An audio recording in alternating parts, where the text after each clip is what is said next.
This podcast is part of the How We Are network. For information on this episode and many other like-minded shows, visit howweare.org. That's HOWWEARE.org.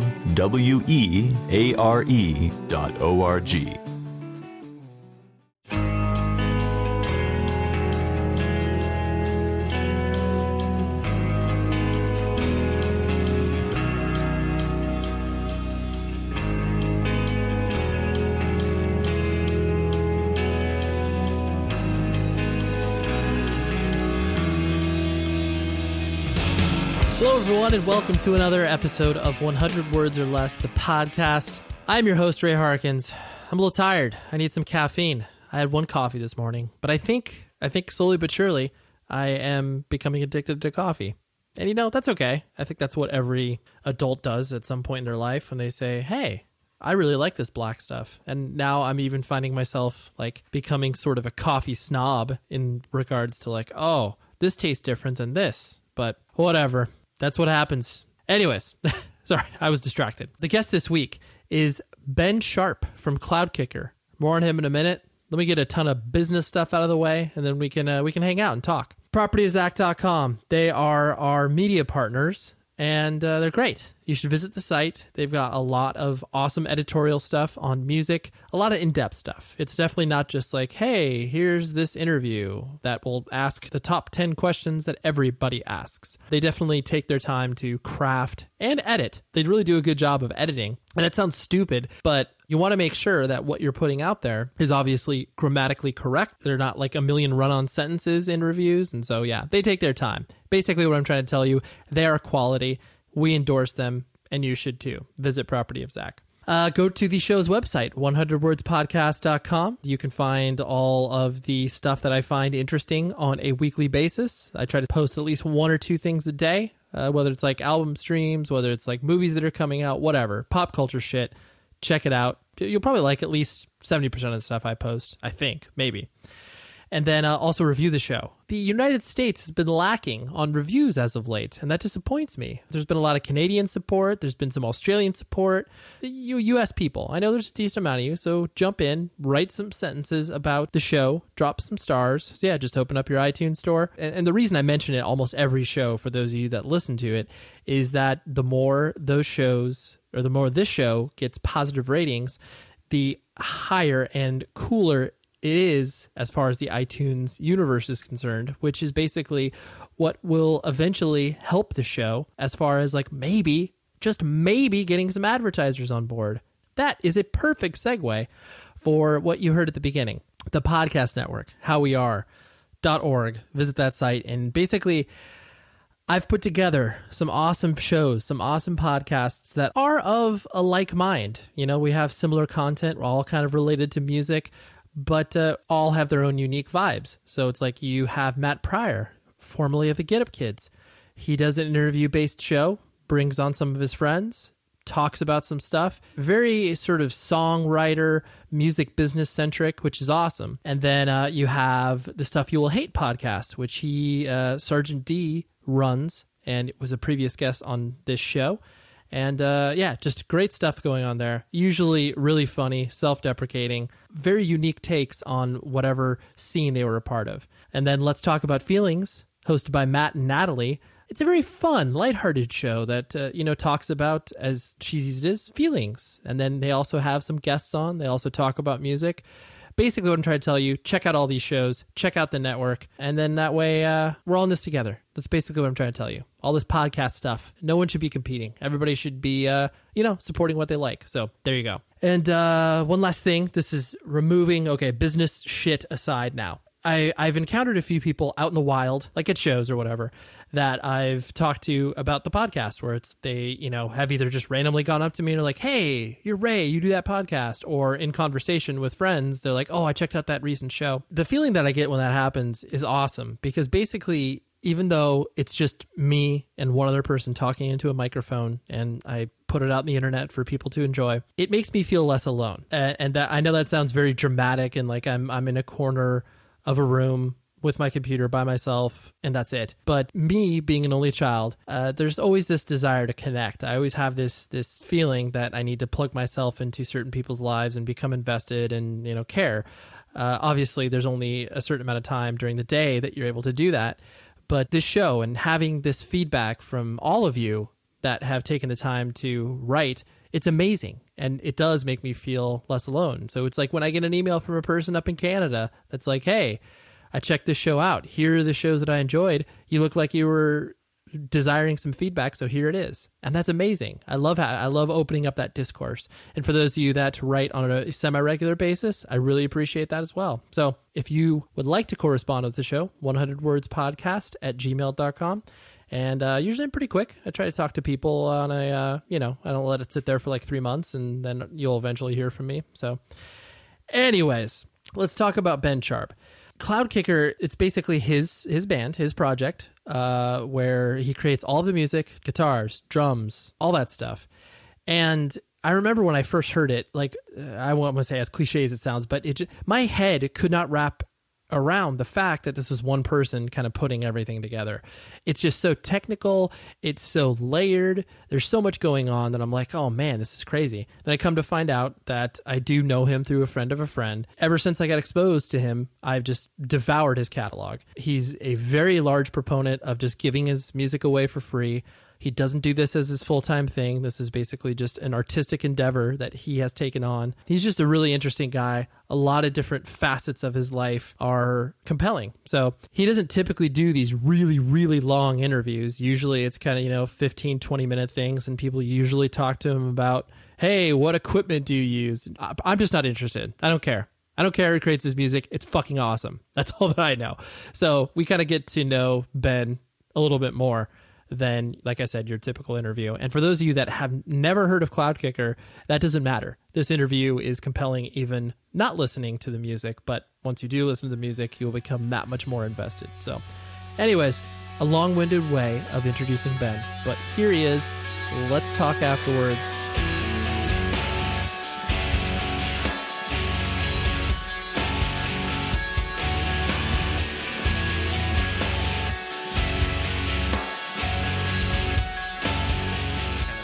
Who you are, what you do, that type of stuff. Okay. And so it was, I want to say it was around 2010. It was a few years after you'd been kind of, putting Cloudkicker out there from a musical perspective and kind of this, the entity that you were. Me as a music listener and a lover of like independent music in general, you feel like when you find something that's this like treasure trove of like, holy shit, there's all this music already out there and you don't need to like wait for like 7 more full lengths.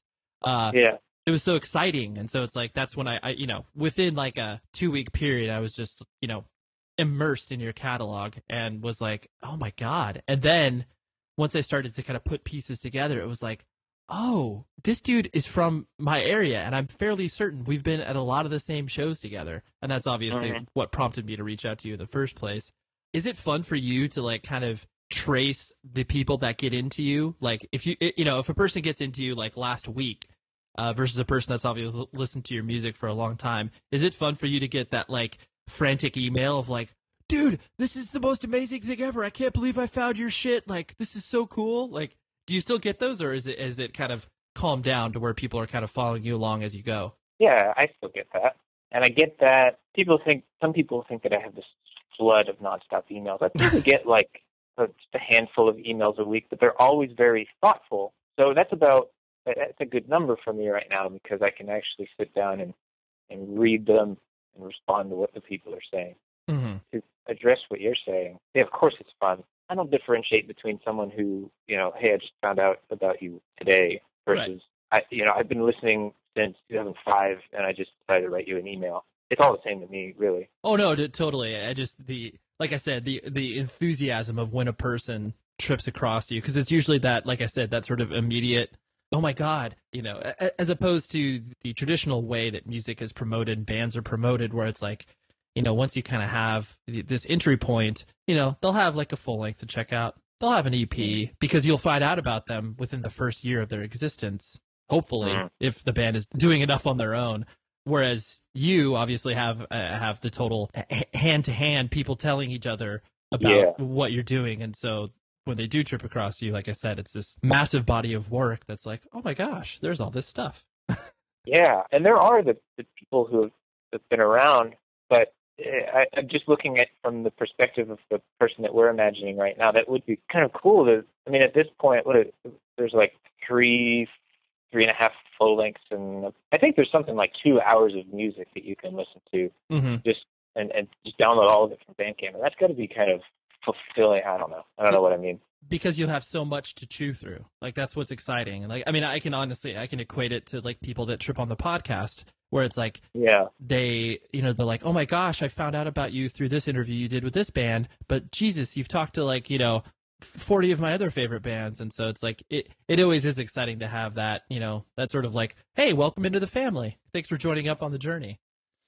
But I will say, though, that the people who have been listening for a while, and then, like I've been listening to you for 7 years, and now I'm taking the time to write you, they seem to have the more, I don't want to say well thought out emails. There's always something like very substantive when someone finally decides to do something like that. And those are usually the people I think that say, like, you've helped me. I don't want to say that's any better than someone who's just enthusiastic about what you do.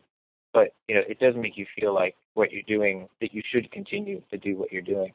Yeah. Well, I think the differentiation between those two is the fact that this person has forged a deep relationship with you. So if they haven't communicated with you before, they have all of this, like we were talking about, this body of work to kind of pull from, and then to, have it seep into their lives in ways that, they probably didn't imagine when they first came across your music. So it's like they have this, like you said, a sort of deep, thoughtful reflection on how that places in their life. And then finally, if they have something monumental to share with you, it's going to be this like, here's 5 years worth of stuff compiled in this email. Yeah, absolutely. So you yourself, were you born and raised in California? I was. Where in particular? I grew up in a affluent suburb called Rancho Palos Verdes. I know you might be familiar, but for those that aren't, if you go to L.A., downtown L.A. is nowhere near the beach, contrary to what a lot of people think. But I grew up in an area that's probably about a 45-minute drive from downtown Los Angeles. It's like a total enclave. Like I had the kid that played drums in Taken, his grandparents lived in that city, and visiting there was like, that's a haul. You have to, first of all, know where to go. It's not something you could just be like, oh, we're driving by Rancho Palos Verdes. It's like, no, you got to go there. No.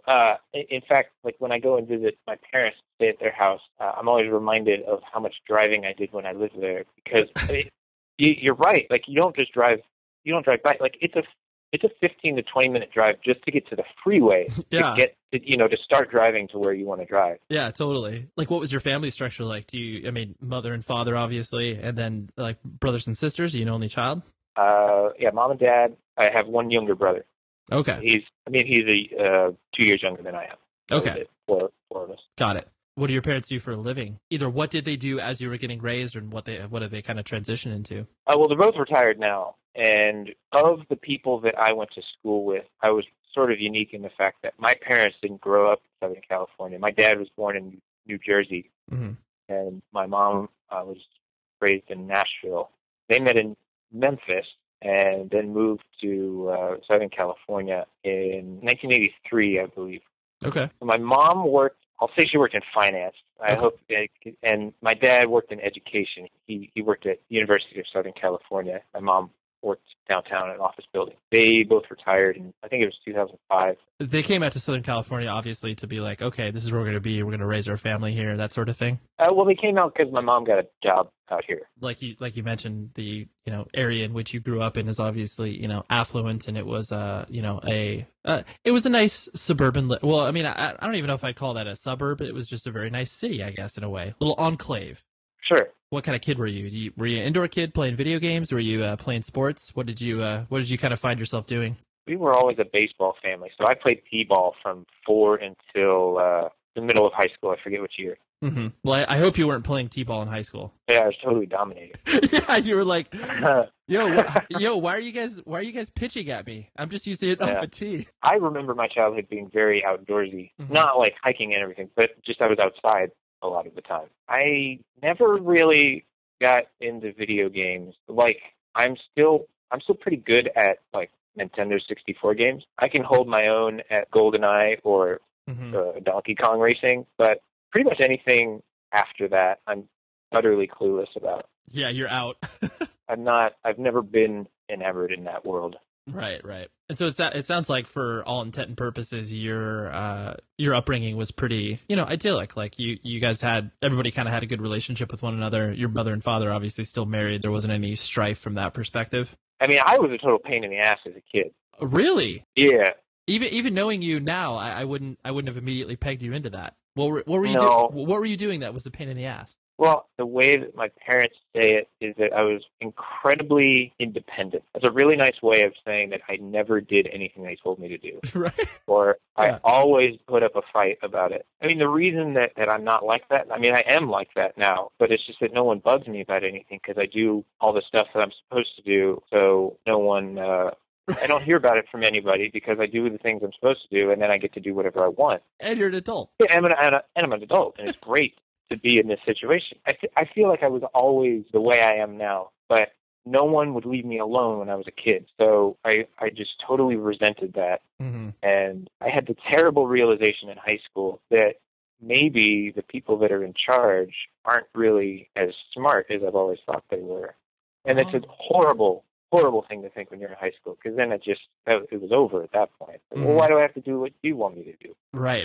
It's basically like, yo, you're not on this level because you've like earned it. It's like, you've worked hard to get where you're at, but like, I think we're on the same playing field. Looking back, of course, you should, just to make it easy for yourself, you should respect people that are in charge of the situation in high school. But that's not, when you're in that world from 8 a.m. until 3 p.m.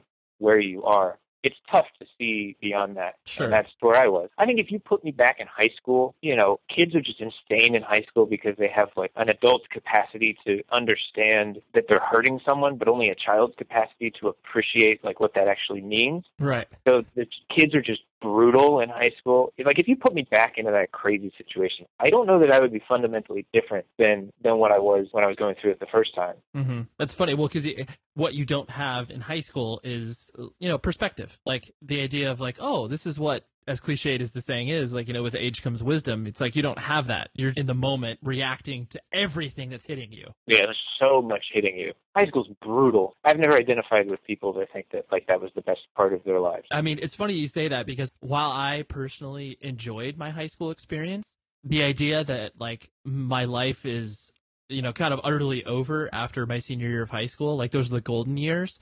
That's the feeling that I don't identify with, where it's like, oh, like really? Like that's the best? Yeah. It's like, you may have developed some cool stuff then, like playing in bands and music or whatever, but that shouldn't be the end of it. Well, and whenever people look back on their lives, they always ignore the bad parts and they focus on the good parts. Yep. Everyone does that. Yep. It's understandable, but it just seems like maybe if that's how you feel, there's some kind of imbalance that you should address. Sure. Change what you're doing now. No, that'd be my advice. Right, exactly. Which is good advice. So was high school like a terrible experience for you? Did you just kind of like try to, keep your head down and keep on your own? Or was it one of those things that, you had your kind of core group of friends? Yeah, I don't want to take the picture that high school was horrendous. I thought the academics were a total waste of my time. I think I still feel that way a little bit. Like I could have bypassed high school, been roughly the same person I am now. But you don't know that. Right. But yeah, I had my core group of friends. I didn't really have a core group of friends until like late sophomore year. So freshman year was a little rough. So once I kind of got established in that, and then junior and senior year, my brother, we were at the same high school for those 2 years. And we've always kind of shared a group of friends because I was always kind of the youngest one. Having an August birthday, I was always the youngest one in all my grades. So I was generally hanging out with people a grade lower than me. It always seemed that way. Mm-hmm.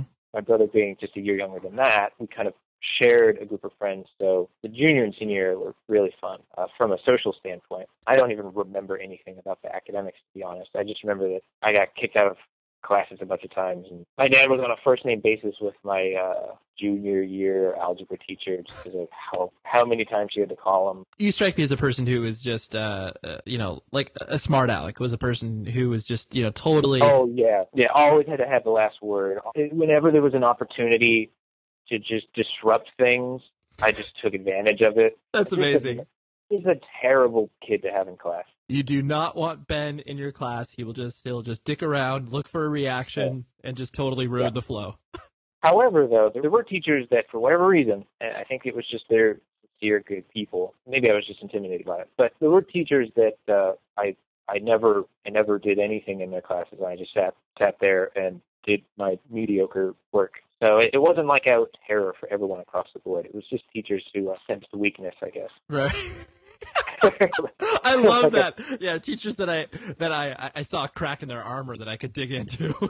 Yeah, teachers that were emotionally vulnerable, I just sunk my teeth into. I wasn't the kid you wanted in the class. That's all. I mean, you're that sort of archetype of a kid, like that exists in high school, and that's, that it happens. Yeah. It's totally reasonable. Like as you were being this kind of, little, this difficult child in high school, were your parents bummed at the way you were reacting, or were they just like, oh, we'll just try to keep Ben contained, like try to keep him out of too much trouble? I don't know how much my mom said it a good way when she said that we didn't know at that time whether he was going to end up in prison or on the cover of Time magazine. Oh, that is a perfect description. That's good. Yeah. I just kind of exhausted them of all their good ideas on, all their good creative ideas on how to raise, deal with this child that's so independent. Right. And right. I think it might have been just incredibly like, oh, yeah, that sounds like a good idea. Let's try that. And then I react even more terribly than the idea before. I think it might have just been discouraging and like, well, let's just make sure that he keeps all his limbs stable with prison. Right. Yeah. Well, which even to that end, how much could they really do? Totally. Yeah. They're like, we'll just guide him. We'll make sure that he doesn't have any firearms and or weapons. Sure. You'd need them for the full perspective on that. I can only speculate. Totally. But I assume that it's something around what I'm saying. As you got older, you can understand, how you were back then a little bit clearer than, obviously when you were living it.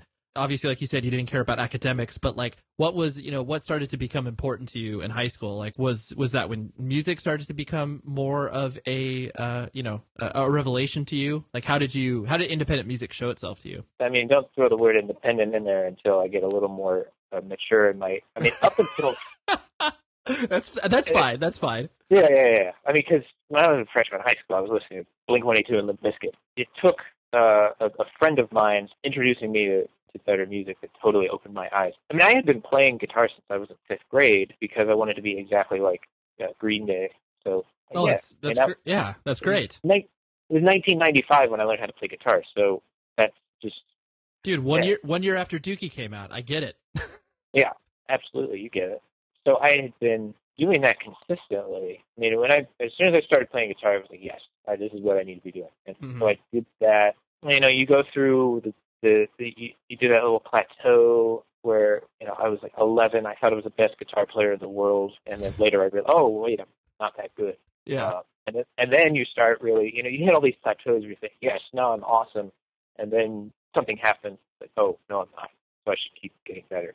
So that was progressing normally up until high school. And when did kind of, that sort of, the underbelly of like, oh, this is different, get exposed to you? Well, I mean, I remember getting excited about music. Obviously, listening to Dookie was like, oh, music is great. And like Dookie and Siamese Dream and the Blue Album were all like kind of what lit the fire. And I was like obsessed with Green Day. I had an entire CD wallet that was just Green Day. So I was a little, what's the word for it? I was a little... obsessed? No, obsessed, of course, but I was a little myopic in my musical taste for a while. Sure. And I really started to branch out when a friend of mine introduced me to AFI sophomore year of high school. Okay. That was my turning point. That's great. And I went through their whole catalog. Then I started going to shows. One of the first shows I went to was in October of 2001 at what was the Palace in Hollywood. It was AFI and Thrice opened for them. And I was like, wow, this band's really good. So I checked them out. And, it just kind of branches out from there. I was then with a lot more musically diverse people because the friend that introduced me to AFI was a kind of a transplant from a different area of LA. So when I started to hang out with him, he introduced me to all his friends who all had very, in my opinion at that time, very eclectic music taste. And then I just from that point, that's when I really started just going down and branching out and getting into, what was, at that time, independent music. Oh yeah, no, for sure. That's you're gonna have those little touchstones of like, oh, this is when I started to dive deeper.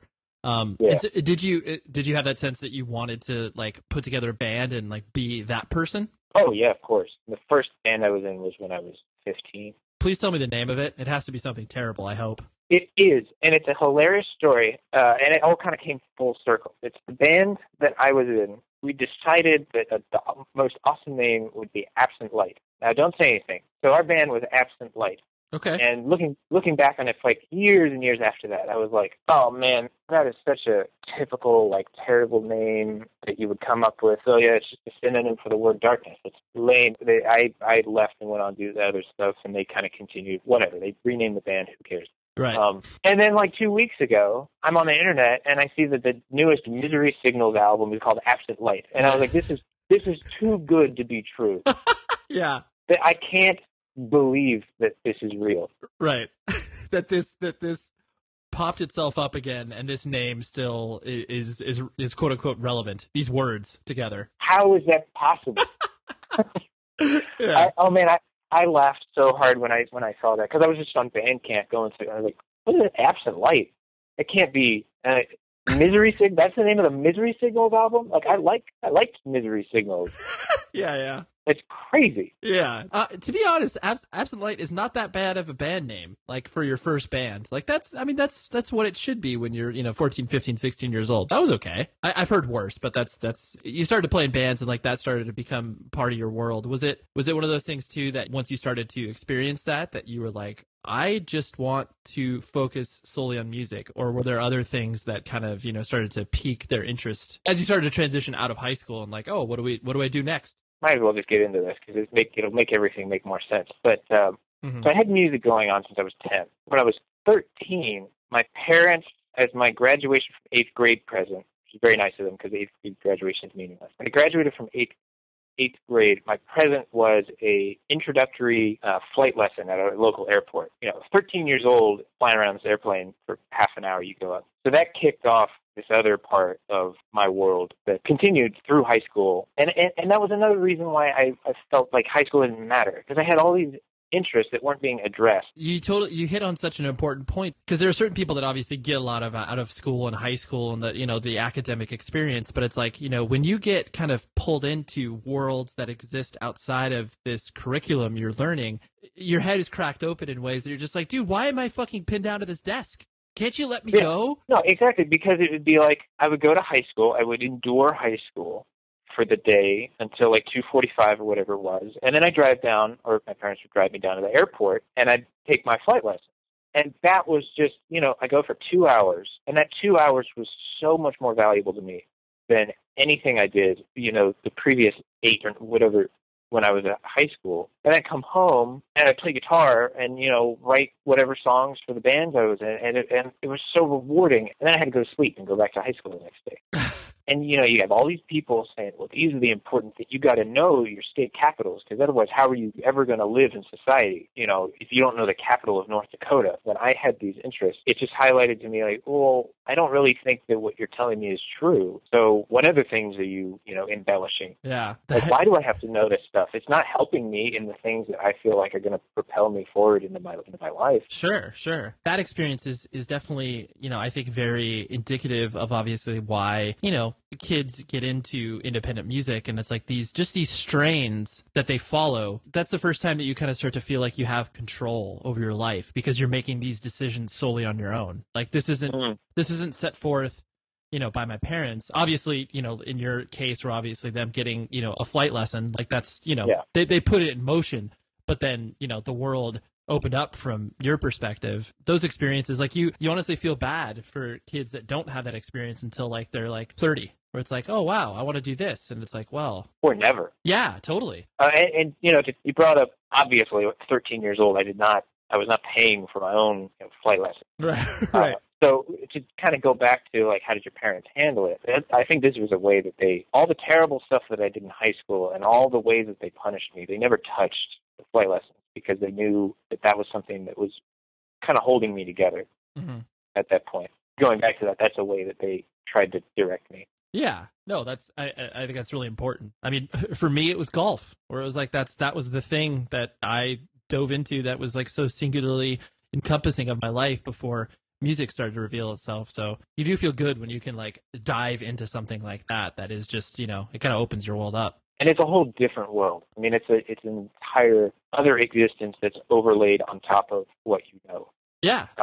So the same thing is true with music. So there's a comparison there also, where there's so much to know and so much that you could get into that you can spend as much or as little time as you want, and it's as fulfilling as you want it to be. Yeah, you get out of it what you put into it, and that's like why that's why it's like a life devoted to something that's like as ever evolving as like music. You and I could probably both agree that it's like that's not a life that's obviously wasted into something like a pursuit of the arts, because it's always going to be changing, it's always going to be moving. Sure, I mean, I think saying that it's not a wasted life is making a value judgment, but true. I will say that I'm sure that you could devote your life to music and still feel like on your deathbed like you wasted your life. But for you and I, no, it hasn't. It has been an entirely positive thing. Yeah, no, and I think like to that point, because obviously a lot of people speak to you, some of the most common questions that get thrown your direction, where it's just like, dude, why doesn't Cloudkicker be a band? Like, why don't you play shows and stuff? And it's like that, the marriage of art and commerce is obviously such a divisive topic for a lot of people that feel like, oh, the minute you start to make money and transition into your art being your job, that's when your art becomes not vital. And like you've always made you've always made a concerted effort and have expressed yourself, in my opinion, very eloquently on like, yeah, I don't ever want to turn this into something because then it'll feel like work and I won't enjoy it. And I probably won't be as prolific as I am. The thing that struck me too is the fact that people ultimately respect that. Have you felt that sort of feedback from people being like, hey, I respect, your ultimate vision in why you're creating music? Do you still see so many people hitting you up being like, hey, let's do this great business strategy together? I get very little of that, actually. And the great thing about what I have, and the great thing about what I have, not to get it any deeper into why I have what I have, but is that people seem like I don't have to really defend myself anymore, because people seem to do it on my behalf. The places that I've seen just out on the internet, every time I see a negative reaction to something, there's at least 3 or 4 people are like, well, no, you just don't understand, who are just rushing to defend me. And the same is true with the idea of why would he not want to turn this into his career or whatever they want me to do with it, a tour and do the thing that typical bands do. There's always people that jump in and interpret how they think I feel and then tell them, and they defend me. So it's almost like I don't have to deal with it. That's true, because you're kind of, especially because you've obviously been active for a while under this moniker. Anybody that does 5 seconds worth of research realizes like your motivations behind it, and it's like they're able to squash all anticipation before that. So it's not like the idea of like some A&R person at a record label being like, hey dude, let's work this out. Like that's already been kind of squashed a few years ago. Yeah, I mean, every once in a while I'll get someone, like I just got an email from someone saying, hey, let us distribute your vinyl. And it's just like, well, why? I'm shipping worldwide now. I don't get complaints from people about it being inconvenient. Mm-hmm. Every time someone sends me an email with an idea, I consider it. At the end of considering it, I say, well, I don't really see how I benefit from this. It seems like your instinctual reaction, and not like this is a bad reaction. I'm not, trying to infer that, but an opportunity comes across your table and it's just like, oh, I don't know about that.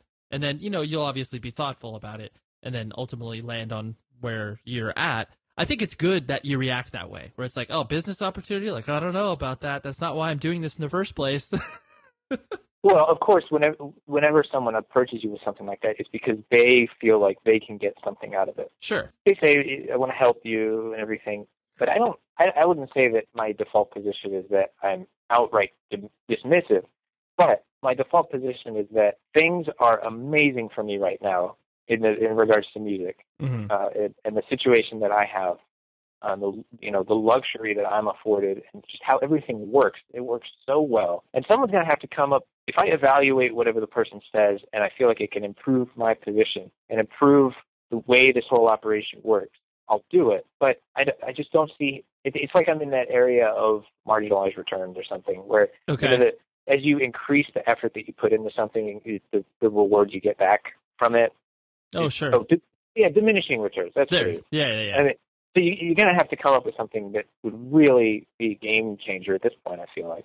Mm-hmm. Like the same way that Bandcamp was a game changer versus MySpace. I mean, that was a no-brainer. The same way that the decision to switch to a third-party shipper was a no-brainer for me because there was so much of my time and effort being put into shipping and packaging, driving to the post office and everything, that it was actually starting to take away from time I had to spend on the music itself and to, answer emails. Decisions that I made like those, they helped me either be more creative or have more time to interact with people. Mm-hmm. Yeah, which is ultimately why you're doing it in the first place, yeah. Absolutely. You start to graduate high school and you start to obviously look at the opportunities. Like, did you go to college? Like, did you get a degree? Well, I had a 2.78 in high school. I don't think I applied to any colleges. Mm-hmm. So I ended up going to Long Beach City College for about 2.5 years. No, I didn't get my AA from there. I just took a bunch of courses. I got into Cal State Long Beach in their philosophy department, but I didn't end up going. I went to another small, it's actually a aviation-centered college based in Florida that has a very small campus in Long Beach, and that's where I actually graduated from. What was your actual degree as you finished? It was like an umbrella aeronautical degree with a minor in management. But okay. I don't remember anything from it. It was, right. It was just, it was a general degree. Right. The whole point is that I have a degree so that people know that I can stick with things. Right, exactly. You get a piece of paper to know that you have some stick-to-itiveness. Yeah. Obviously, as most people that do any sort of research on you, Cloudkicker was a thing in regards to a one sort of live musical show. Is basically once you moved out of Southern California, is that when you started to be able to kind of focus more on just obviously you creating this music? Well, it was always me. Right.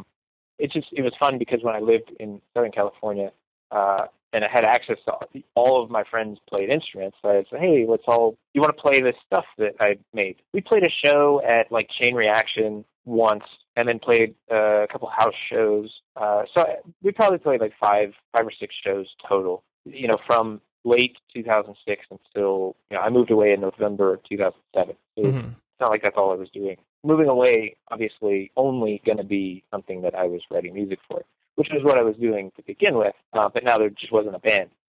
Right. You didn't have anybody to plug and play into the scenario that you were existing in. Correct. Because you moved directly to like the Columbus, Ohio area, correct? Yes. That in and of itself is a terrifying proposition because it's a total culture difference and shock, unless, from your perspective, like a professional opportunity opens up to where you move out there. Did you ever question that, where it's like, oh man, I don't know if I'm going to like Columbus. I don't know if that's going to exist in my life for a long time. No. In fact, I just wanted out of LA.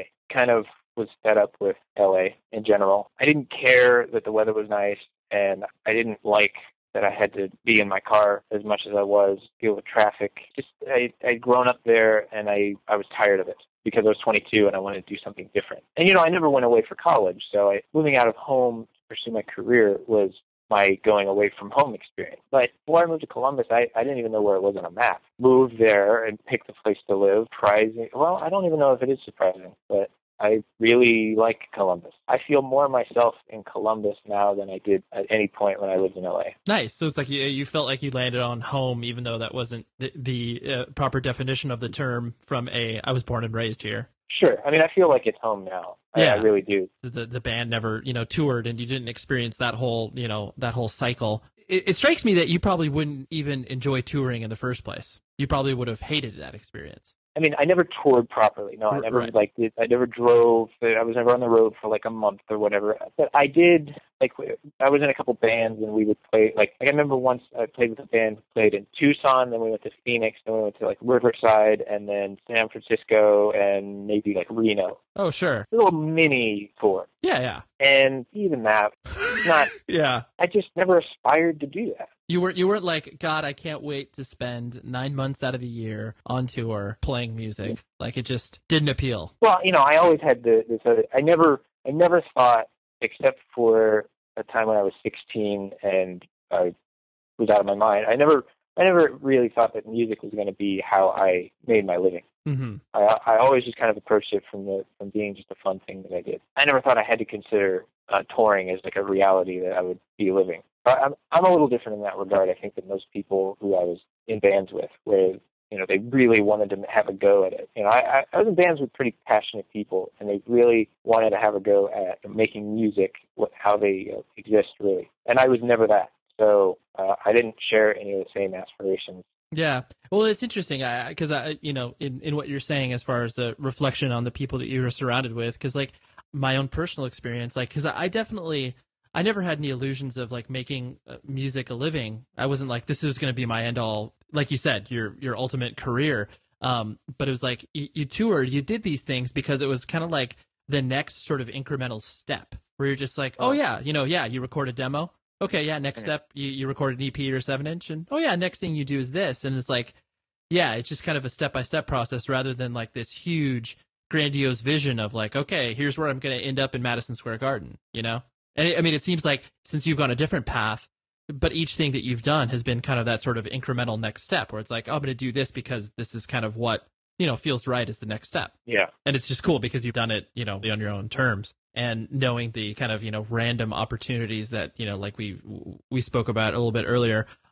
What's been the kind of one of two things. What's been the most, like, I guess, entertaining in regards to the one that's like kind of come out of left field that you're like, okay, I'm not pursuing this. And you don't have to be specific as far as like, oh, this record label approached me and it sounded ridiculous. But so yeah, that's sort of like whether it is a business opportunity or whether it's like this, this company that you had no idea that you could ever potentially work with or whatever. What's been the funniest thing that's kind of come across your desk from that perspective? I don't know if it's really what you're getting at, but the most, the email that I've gotten, where I actually sat and I was like, well, maybe I could do this and it would be really fun. Mm-hmm. The guy from Germany emailed me and said, hey, I'm putting on this festival and we really want you to play. I know you don't have a band, but what we could do is just have a band here, and then you fly in and just play with them and then leave. Oh. And I was like, oh, that actually might be pretty fun. Like right. that I could totally see doing that, just go over to Germany for a weekend, play some songs, rehearse once, and that actually might be fun. But I obviously didn't do that. Right. That was like the closest I got to like taking someone up on like their crazy outlandish idea. A person hit on a certain string in there, in your heart to be like, hey, would you like to travel to this awesome place? You could literally just show up and it's like, well, maybe that sounds cool. Yeah. And then, kind of on the flip side, the sort of the most, I guess, for lack of a better term, like inspirational in regards to like whether it was a person that you specifically like look up to from a musical perspective, or just like respected that you knew was a fan of what it was that you were creating, because I know that certain things have kind of popped into your life from that respect. It's incredibly odd, not odd in a negative way, just odd for me as a person that like people like you and Riley Breckenridge from Thrice, and I know I've got an email from the drummer of Lamb of God.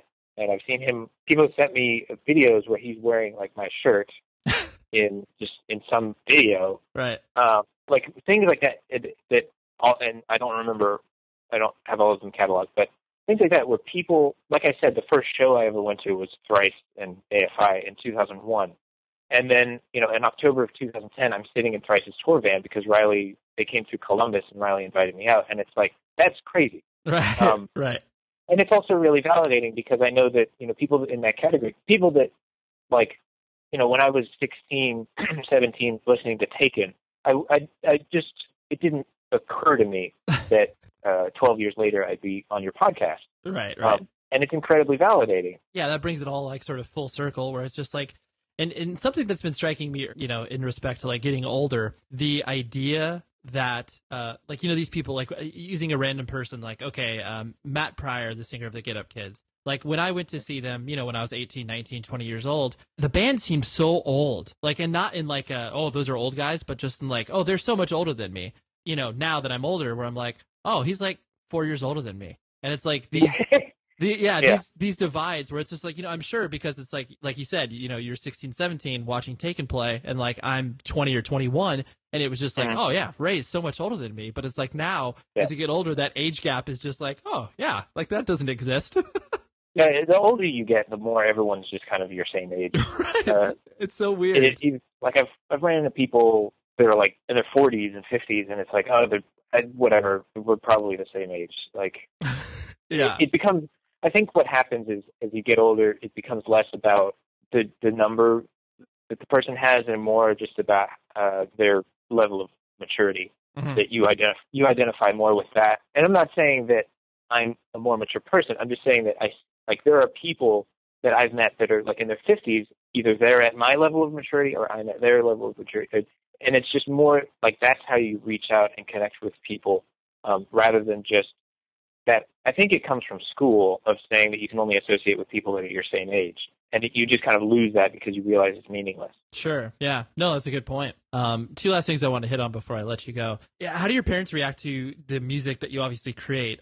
Because obviously it's one of those things, just because you don't do it as a profession, you don't have to have that difficult conversation with them where it's like, hey, mom and dad, I'm not going to go to school because I'm going to tour forever. So you don't have to have that discussion. So I'm sure it's easier for them to kind of like take in this sort of, quote unquote side project hobby thing. How do they react to it? Is it one of those things like, oh, that's cute that Ben's doing that still? No, I mean, my mom is like super fan. Nice. Like she came, they just came a couple weekends ago. She was like, so show me the new album that you're working on. Like I really want to hear it. Yeah. So I sat down and played her like half of, she's like, oh, she's so into it. And she's like, well, I'm going to have to listen to it like 10 or 15 times before I start to understand it. But I really like it so far. And then my dad, I know they both listen to it. My dad, like when we were out walking the dog, my dad was wearing Cloudkicker shirts. Seems like all he has now are Cloudkicker shirts. So they're both incredibly supportive. I mean, at the same time, you're right. It's not something that I'm trying to pull off for my career. So there's not any of that. Like I have my career and then I have the music. And I think they just think it's amazing that right now you're able to do that. It's like, it's so great that you're continuing to pursue both of your passions, and being validated in both of them. Yeah. In a way that with music, I don't know that it would have been possible to do what I'm doing even 15 years ago. Oh no, that's definitely true. Yeah, you didn't have the infrastructure to do that. We were talking before we obviously started recording, but the idea that you obviously keep your two lives separate in regards to, like this is my personal life, this is what I do, as my breadwinning experience as far as making a career out of it. And then obviously like what you do from a musical perspective, now that you're obviously married, your life is becoming more whole from a perspective of like, okay, like this is, these worlds are all kind of separate into their own different categories. As you continually navigate that, does it become, I guess, less confusing, more confusing? Are you constantly at odds with yourself in your own head in regards to, okay, like, I want to keep this for myself, or I need to keep this for my music? I know it's a complicated question, but just to kind of your mental status. I think I know what you're getting at. The divide for me is a naturally occurring one. My chosen career it's not creative. It's not, not in the way that music is. Mm-hmm. It's very left-brained, and when I go to work, I engage in it fully, but at no point does it feel like how it feels when I engage in music. So then when I come home and work on music, it's like working out a totally different part of your body. So for me, it's a natural division. There's no real tie-ins between the two. It seems effortless on my part, as long as I just do them the way I've always been doing my career and music. They don't really meet in any place. So I don't find any mental acrobatics involved in keeping them separate. And it's not even that they're separate, like I'm hiding one from the other. It's just that they're separate things. They don't mix. And that's just their natural state. I had the privilege of recently watching the Descendants documentary, and it's pretty out there and commonly known that the vocalist Milo, he's like a physicist, or he's involved in some sort of scientific field where it's like he's a professor, and it's like Descendants operate on this level where it's like he he's never wanted that as his career. So it's like Descendants, who are like one of the most they're like a building block on everything that has come since. Blink-182 would not exist if Descendants didn't happen. But in hearing his view of like, oh yeah, we Descendants will do these things, but then, ultimately I want to go back to this because this is what I really enjoy as well. To anybody on the outside that doesn't like have the ability to have that sort of perspective where it's like, dude, you're in a fucking huge band. Why don't you like tour all the time? And it's like, just to hear him kind of express that, yeah, like I like this. And it's like, no one will ask him questions about his scientific profession because honestly, no one gives a shit about it. Like from a music, no one from a music perspective, no one's going to be like, hey, so what are you working on with that? Yeah. And so it's just interesting because it's like, obviously you're of the same mindset where it's like they're two completely separate entities and they both exist in their own playing fields in my head. And like, that's it. And that's, like you said, liberating in a way. Yeah. Last question to kind of wrap things up. What does your wife think about the music that you create? And is she, she's obviously on board for you being this, this creative individual joined up with you in the holy matrimony? Well, yeah. Obviously, she knew what she was signing up for.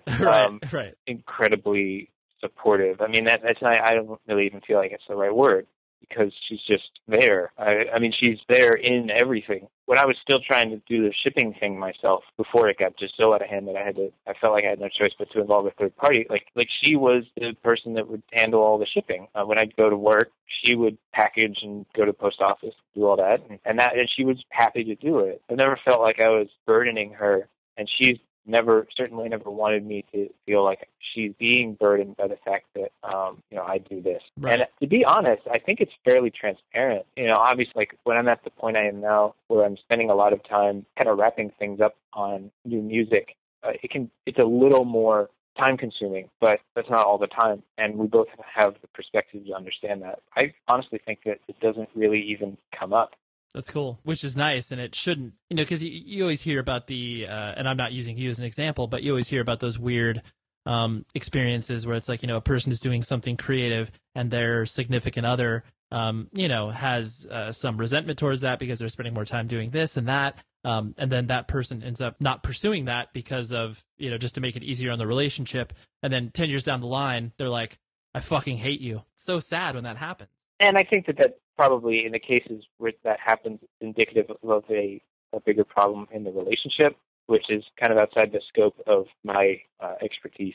But right. I know that, the music, the fact that we have such an understanding about what this provides for me is because of the fact that we have a solid relationship. So you can't really isolate those two things. Yeah. Well, I'm very happy for you, Ben. It's very exciting to continue to listen to your music as you put it out and continue to amaze us with all the random shit you put in there. Because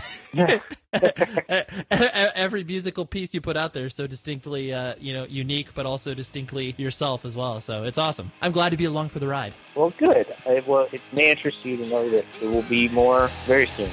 There you go, everyone. So there's Ben. I was really happy that we got to be able to speak about a lot of stuff that he typically doesn't open up about. I had fun. Hope you had fun.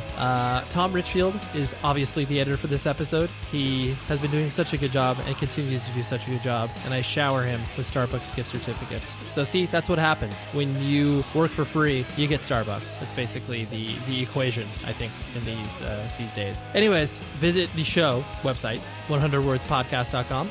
propertyofzach.com, and my gosh, I have so many shows to bring you. Like I seriously have shows recorded up until November, so it's like I've got 10 shows in the bank just waiting to unleash them on you, and they are all really fucking awesome. I feel like the show is like turning this corner where it's just like, man, these are really compelling conversations. I feel more comfortable in administering these interviews, and it's just like, I don't know, it feels really good. Those creative juices are flowing. So join the party, stick around, listen to all the interviews, and I'll talk to you next week. Be safe, everybody. You smile, have turned to stone, now they're grinding.